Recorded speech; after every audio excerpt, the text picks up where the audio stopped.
welcome back to the Covenant Eyes podcast. It's Karen, and I'm so glad that you're joining us today, friends. We have got a great episode coming up, and we have the one and only Theo joining us. He's back again. He has been joining us a few times here and there, and I am so excited to have him back because Theo is our Catholic outreach specialist, and he brings so much wisdom and experience to the conversation. Welcome back, Theo. Hi, Karen. Thanks for allowing me to co-host along with you. How are you today?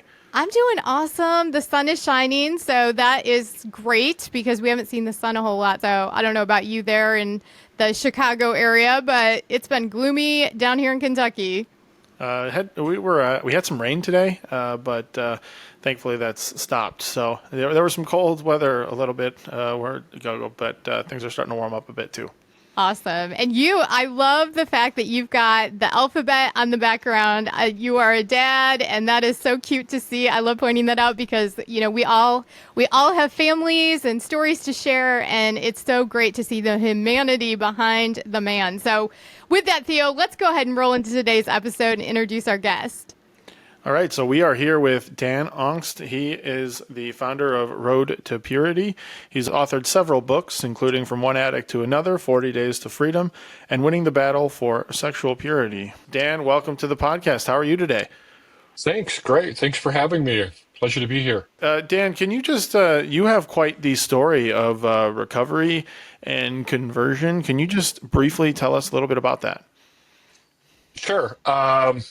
Well, I'll kind of give you a brief overview because we don't have an hour and a half like some things. But basically, my short version of my story is I call myself a recovering sex addict and not just a porn addict. And the reason is that I was addicted for over 30 years in not just pornography, but also prostitution, massage parlors, affairs, the whole gamut. And in that process, I got married in the middle of it and thought it would go away, but it didn't really realize what was going on. There's a whole process, a whole long story of things that have happened to me through some of the affairs, some of the other things that have happened, spiritual experiences that I've had. But in a nutshell, going through all this, there was a point where God kind of got a hold of me and said, I went through a lot of it and we came out the other side, beaten and bloody, but, came through. And he said, I brought you through this and I need you to share your story with others and tell them what you did, how I brought you through and what it takes to get through this. And that is, in a real abbreviated form, a big part of the story. And part of what happened with that is in that telling of it began the ministry that I have, Road to Purity, a nonprofit organization that started around 10 years ago that is focused on delivering and working with men and some women on this addiction in the sexual arena, and has actually it has grown through my own growth as well, discovering the roots of things. And it's not just about the behavior. And a lot of times you'll hear that porn is not about porn, it's about something deeper. And that's something that in a big way that we teach and we put into our programs. And one thing that you didn't mention, Theo, that we have is kind of our flagship program now called Restoring God's Foundation, which also has an imprimatur on it. It is a major program that works with men and or women to get through this addiction. And so much of it dives into the roots of the addiction and what's really going on underneath. And with that, we have expanded into other areas with what we're doing, including formation, which leads into priests and clergy, as well as awareness that we're working with. And we're working with families and couples. And one amazing thing that I have to admit is by 100% the grace of God and only the grace of God is that after all of this that I just shared, a lot of this happened during my marriage and I am still married. And we are coming up on 37 years this July. And that is a story in and of itself, probably for another podcast, but that's still there. And we do a lot of work to share with people that it is possible they can get through this. These kind of behaviors don't mean that it has to be over and end. And we believe in very strong spiritual warfare, and we know that this is something that the enemy wants to destroy everything God created, including man and woman joined as one. And he sure threw it at us, but God was there with it and got us through it. And I have to say something. So that's Wow. a No, lot that's an packed in incredible there. story. Yeah, no, I know you gave us the abbreviated version, and we would love to have you back again, and we can really dive into that because I know a lot of listeners can really relate to where you've been in that journey, and it has a beautiful ending to it. So we want to emphasize God's grace and in that journey. You brought up a lot of things in that whole segment about your story that I found pretty profound. I often use an analogy of a tree, and the whole community comes out to look at the tree because it's sick and they can't figure out why is the tree turning brown and there's things wrong with it. But until you get to the roots and dig down and find that, Hmm. the roots are being impacted, they're being, overwatered, or there's rocks tangled up in them, you don't necessarily understand that pornography is not the actual problem. It's just a symptom of something deeper. So I'm glad you brought that Yep. up, and I want to kind of stay there for a minute and talk about that because oftentimes we just, we see porn use and we don't recognize that there are triggers and there's things driving people into those behaviors. So talk to us a little bit about that. Um, so many of us, well, I think there's so many of us, virtually 100% of us are wounded, period. And it's just a fact of who we are. And everything that happens, it usually starts in childhood for the most part. But things that I will usually start with, guys, is tell them that God created us to love and be loved, period. End of story. That's it. But in childhood, through many things, sometimes malicious, sometimes intentional, sometimes many times not. We have trauma when we're younger. Minor trauma, major trauma, anything from divorce or abuse, sexual abuse, anything like that can happen. Major or even small things. Just a parent who, a father who isn't that strong at relationships with his kids. Maybe his dad wasn't that strong with him, so he just doesn't know how to affirm his sons or how to talk with them and give them the love that they need. So they grow up not getting what God designed them for. And you can even have something simple such as a 12-year-old can come home with a report card and have four A's and one C, and the father can say, why isn't this C and A? Now, he's not mad, he's not really criticizing him, or he's not in trouble, but he says that. So the 12-year-old boy goes, oh, I'm not perfect. I need to be perfect to be loved. I'm not good enough. Those kinds of things get planted in his head. They start fueling and so forth. And hundreds of these things happen throughout your childhood. So ultimately, you end up in adopting this false identity of I'm not good enough, I'm not perfect, I need to be perfect to be loved, I'm not wanted, I'm not known, all these kinds of things. And if you don't have the perfect love that God designed us for, wired us for, we have pain. If we don't transform that pain, we will transmit it. It's not a choice. It's not something you can white knuckle your way through. It's just a fact. So bottom line is we all have to discover this pain. What is it that's going on? What happened in our childhood? Work through that and get through those kind of things and release them, which will then in turn relate to how we behave or not behave, as adults and later in our lives. Um, One of the things that's evident of this is in our program, the Restoring God's Foundation program.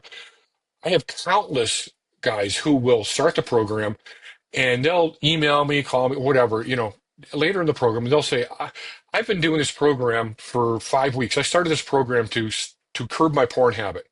This program is changing who I am, and my porn's just going away on its own. And when you start realizing the porn is a coping mechanism or a medication for something, and when you get rid of that something or begin to heal it, the need for it begins to vanish and go away. Um, and that's the root of what's going on. And quite often you have to dig up the root. And it's funny you came up with that analogy, which is perfect. with what we do, because it really blends itself into something new that we're working on, and we're embarking on a whole program for families to deal with healing parents, regardless of what their woundedness is, but then the children and all the problems that they have with what's going on, where this all starts. Because I talk to hundreds and hundreds of men, and they all start when they're children somewhere.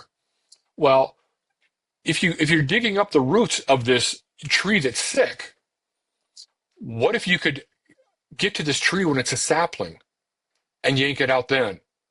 What if you can fix this when it's 7 or 8 years old rather than 30 years old?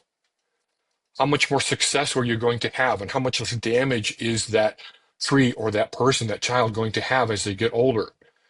That's what we're trying to approach in the program that we're working on now, with that. And it involves, sexuality and chastity is a big thing, but everything else as well. I love that. And that is such good news that you're thinking about that next generation, because you're right. It is so important. If we can get to them when they're young and make a difference.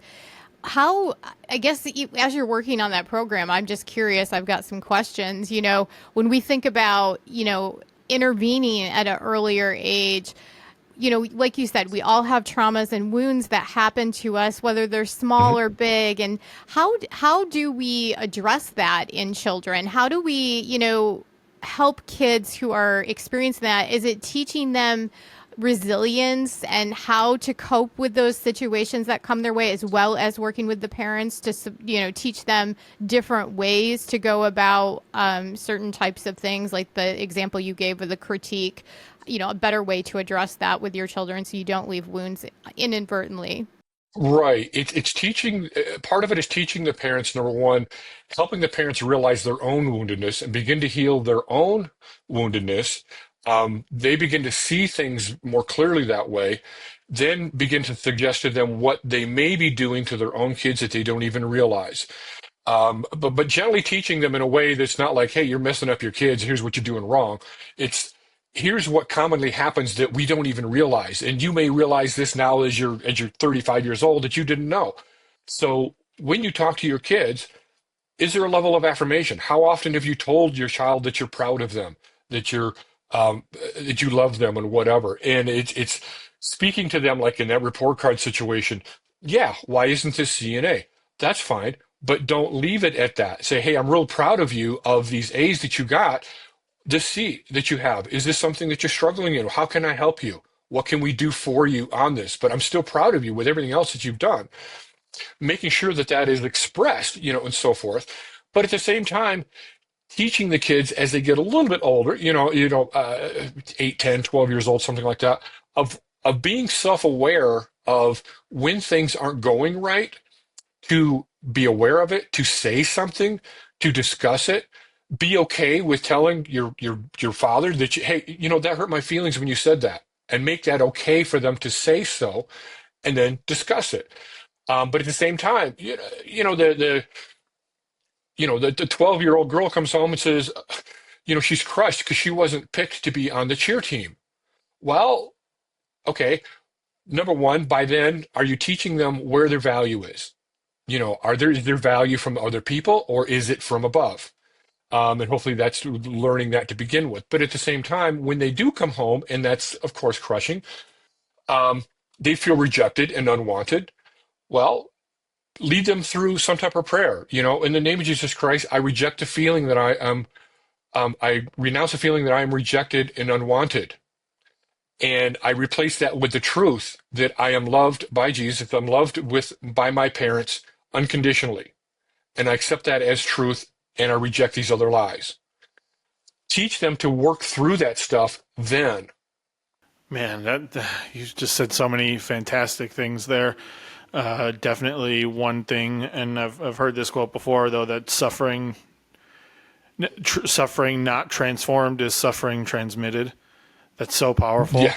And one of our Safe Haven Sunday booklets also talks about how important it is to talk to your kids about affirming them for their efforts, not necessarily for their successes, so that they, or failure, or their failures, so that they see their value in that they are and not what they do.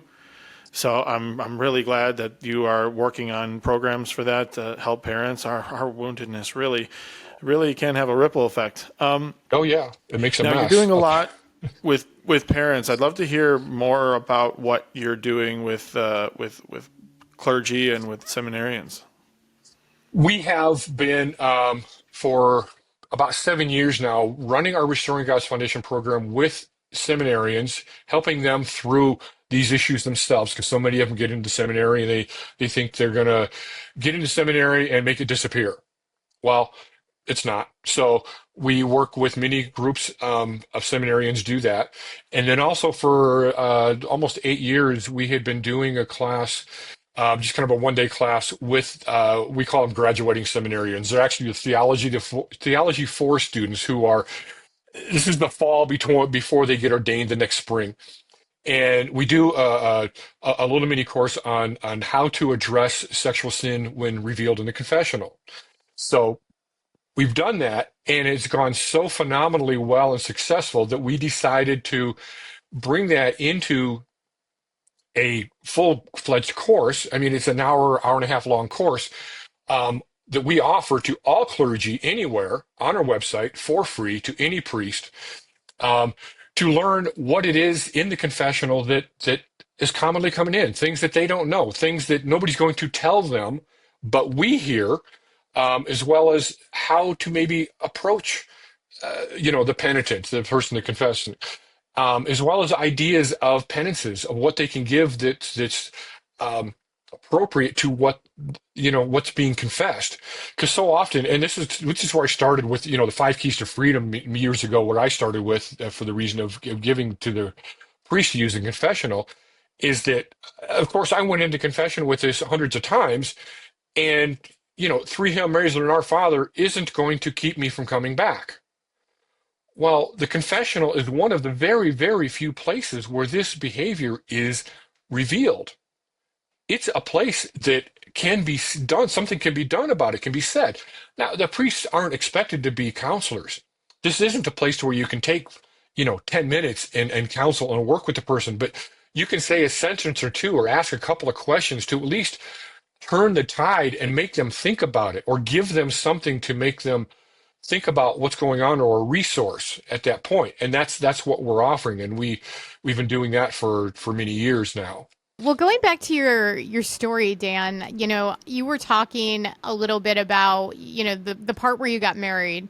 And I'm going to bring this up because this is something that frequently at Covenant Eyes, we hear this all the time from people that, they feel like when they're struggling with pornography, that marriage is kind of the key to solving that problem. And they go into it feeling really empowered that this is going to make it all go away. And unfortunately, all it does is bring it into the marriage, and usually leads to great pain and suffering for both the husband and the wife. So I just want to touch on that. Can you talk to me a little bit about why we think that and how that actually is not the case? And what was your experience? Yeah. Well, it's the problem is that when we believe that the reason we look at pornography is because I need sex. That's what I'm desiring. That's what I want. That's because it's about the sex. It's about the pornography, which we, kind of established. It's not it. But when you go into a marriage believing that that's the case, then I'm going to get married. I'm going to have all the sex. I get a real person. I get intimacy. I get affection or whatever. Then I won't need this anymore. And that might work for a few weeks, a month. But then soon, as we established, we all have pain. And if you don't transform that pain, you'll transmit it. Well, you're going to be transmitting it. And as soon as you're very intimate and very well known by your spouse on both sides, they trigger you. They know your weaknesses. They know the problems. They're going to be the first ones to point out your failures and everything else. So suddenly, everything is picked on, so to speak. So all of the issues that really trigger everything have been expanded, and they're now amplified in marriage. So in my case, I believe the same thing, but it actually got worse. And that's where, in my marriage, pornography and so forth ended up into, affairs and prostitution and those kinds of things, because I was just so desperate from beforehand. I was so desperate to be wanted and loved and accepted And then getting into marriage, now I'm sitting here with a person who I feel is just looking and pointing out everything that's wrong with me. So it's worse. So now I'm so desperate, I'm going to look elsewhere for it. And that just turned it, inside out for me. And for many, it doesn't go quite that bad, but still, they'll turn to pornography, and it'll get worse and worse. And too often, it does go into extracurricular activities, you will. And there's so many statistics that show that happens. Yes, that's. Thank you for elaborating on that, because that's such a that's such a big thing that we hear about a lot at Covenant Eyes, as I'm sure you do. Just marriage is going to cure me, or ordination is going to cure me. And the reality is, through the grace of God, you have to stop doing this. Yeah, no, I think right now would be a great segue to talk a little bit more about, because you have so many offerings, and I want to kind of dive into some of the best ones, because the listeners of this show certainly are, themselves struggling with pornography, their spouses, maybe their child is involved in pornography. So we have kind of a vast audience, but what resources and tools would you point some of those folks to that your ministry offers? For the most part, our flagship program, which is an extremely in-depth program, it's called Restoring God's Foundation. You can get to it on our website. It's free. It starts with a self-study type of format, but so often, nearly 100% of the time, really, accountability is something that's very important to do. So we have a sister program called the Simon Community, where it's something to where our tagline is where your brothers in Christ help you carry your cross. And it's got meetings every day of the week, pretty much except Fridays, I believe, where you can go in and Zoom, have live meetings on Zoom with other members, and we have moderators that are running it. And generally, for the most part, they run a Restoring God's Foundation, one of the lessons in there. So there's a purpose and a goal, in each one, and there's protocols which they go through of sharing and so forth. And so many people find accountability there, support, and so forth. And they use the program to go through what we have with that. We also have working on just about to release a priest version of it, because right now, unfortunately, there are clergy out there that are struggle with this too, and they really don't have a lot of places to go. I've talked to so many, and they say, "Well, I can't go to counseling. I charge the diocese back for $150 an hour. Then they're going to know what I'm doing." So we have, secret private groups of these communities that will be for priests exclusively, just to help them go through this as well. And it'll be, free of charge. So there's nothing to be tracked anywhere with that we can work on helping them at the same time. So, and then there's, of course, the training for the priests to help them with the confessional. We have also a program that we're working on now called The Power of the Pulpit, to where we will be having some training and ideas and help for priests on how to address this from the pulpit more, where they can do more than just a porn talk, which is very difficult for them to do. They get a lot of pushback, from the, from the families and so forth, and it's hard to do. But it's talking about how to bring about purity and chastity, as well as talking about confession and things from the pulpit. And one of the things that I talk about in the confession program to them is something that I hear so much is people don't understand how big of a deal porn really is. They say, okay, it's a sin, but it's a mortal sin, from a Catholic perspective. I didn't know that. Well, 99% of the priests don't talk about it from the pulpit. They don't talk about, these kinds of things. But you can take anything that we will blend ideas into and go with the normal Sunday readings and blend it into something that is of forgiveness and chastity, purity, and so forth. Anything, like, for example, every year there's always a talk on the prodigal son, and a gospel reading on it. And the priest can easily just say, Our father, like the father in the story, will welcome anyone back who comes home and wants to repent and wants to become back home, no matter what you've done, whether you've stolen something, looked at pornography, had affairs, uh, you know, um, killed somebody, had an abortion, whatever you want. They can say all these things. They don't have to make it a porn talk, but they can kind of mention it through the topic, and everybody sitting in the pews, which is probably 50% of the adults in there, will hear that and go, "Oh, yeah, I can do that. I can be forgiven for that." And it can be very subtle, but just mention that, make that point 10, 15 times a year and make them start thinking about it. And there's many other ways to get them to start thinking about these things. They can be mentioned from the pulpit, but they can also do a porn talk if they want, and there's ways that they could present it.